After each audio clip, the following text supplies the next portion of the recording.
it was Rindus. I must have been about 3 as well. And driving through those beautiful, you get these amazing, Herman, can you just turn the sound down a touch, please? Sorry, I just got an echo. Thank you.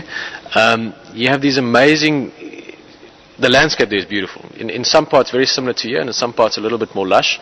And you would quite often, we would go to some of these clinics, and I was too small to really realize all of it, but just driving these 2 little tracks, just through the bush, and I remember that once we stopped and we made a little fire from leaves, Mupani leaves.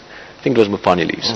Which kindles easily. Yeah, no, since then I've made lots of fires with it. It just burns, it's got a bit of turpentine basically in the leaves.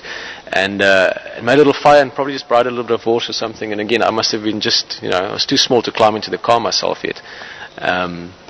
So yeah, I think a lot of these things, I know a lot of these things stem from early days and more recent ones as well. On the drive back, I don't know if you guys heard, you were just getting into your room still. I told the story of where you were in the Land Cruiser coming out to look for myself and Rory. Oh yes. Where they'd been lost in the Oop Valley. So the story is still continuing, and trust me, there'll still be many more of them together. So it's not something that has just happened when I was a youngster. It's something that has certainly grown and like the friendship has grown.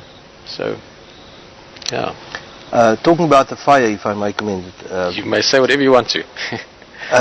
Except gaan kalm. We love fires, and we're always fighting in a good way, probably in a nice sense, and kind of racing. We stop somewhere to camp, who's going to make the fire? And since I'm getting older, he's quicker than me. But one of the things I tried to teach him, the drag, when he was young, was to make a neat fire, and I'm very happy to see this. It's a nice fire. A fire must be something that you must be proud of. It must not be a big, dirty, and no one should throw anything in a fire except onion peels, of course. Yeah, and that's it. But Pieter, so I'm glad you're still making neat fires. It's a beautiful fire today. I still love love fires.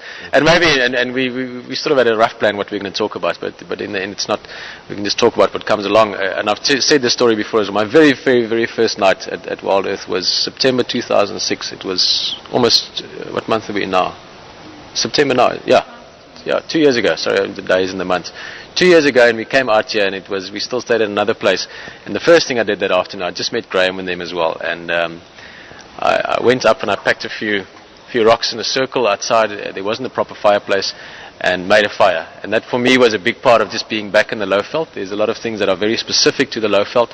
My father actually grew up in this area, not too far from here. He still knows how to say Ahe Kunjani and a couple of the basic Shangaan words.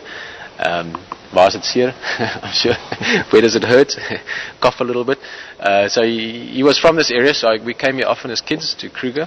And the first night I was back here, we made a fire, and I could smell the smell of this lovely wood combritum, and I was back in the Lowveld. And I've still got the SMS my dad sent me saying, I forgot the exact words, but saying, joy to be back in the bush, be back in the Lowveld. It's a special place. So, yeah, it is special to have both of us here.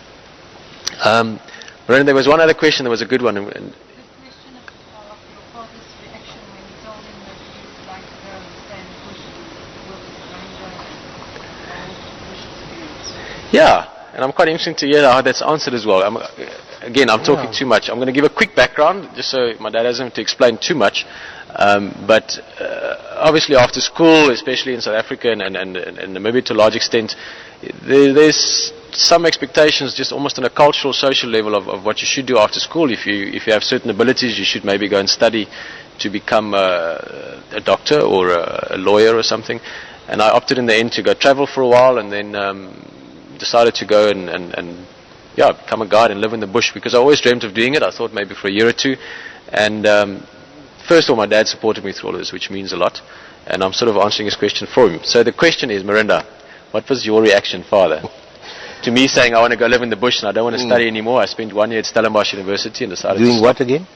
At Stellenbosch. Yeah, what did you do again? You remember? Yeah, I do. Okay.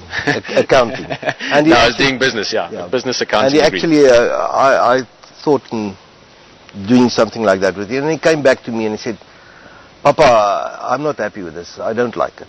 It's not for me.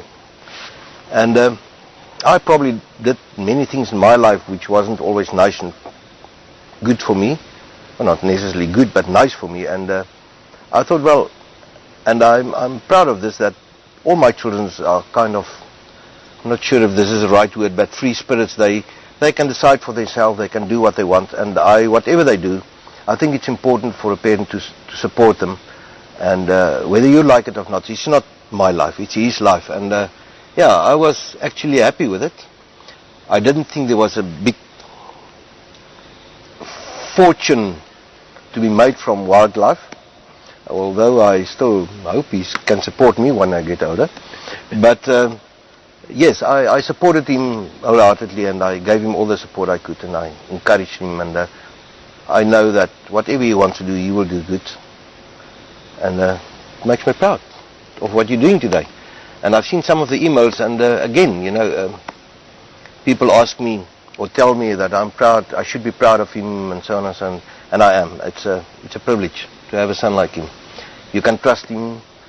I don't mind if, since he was small, since he went to university, I could have trusted him, and he never, as far as I know, drink too much or smoke bad stuff and things like that. So he can do what he wants, and as long as he knows and believes in what he's doing, and as long as he's got a dream, this is the important thing for me. And I think he lives it on the moment. That's very few people can do that. Well, thank you.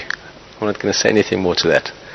It's yeah, it's a pleasure and a privilege as always to have you here as well, and to introduce you to my father, and to hear my father say a few things which I always appreciate. So I think we're going to say goodnight. Yeah, we've got a fire to stand around, and my dad's going to end off with something, because he's always got something to say afterwards, like I do. Yeah. Rambling is something that I didn't just come up with. You can have the last word, but I just want to say, you disappointed me once, and that was tonight.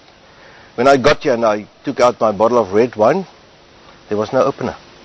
I'm going to show you a trick just now. I'm very disappointed. Well, guys, we're going to have a drink around the fire and talk some more about all kinds of things. And yeah, thank you very much. It's a bit of a special occasion, more than a bit of a one. It's a massive special occasion, and it's just nice to introduce you to someone else that's close to me. And yeah, that's it. Good night. See you tomorrow morning. It might rain tonight. The wind has just died down. Maybe it's giving us enough time to have a bit of a time around the fire. And we'll see you tomorrow morning bright and early, 6 o'clock. And I look forward to the morning drive as always. Good night. Cheers.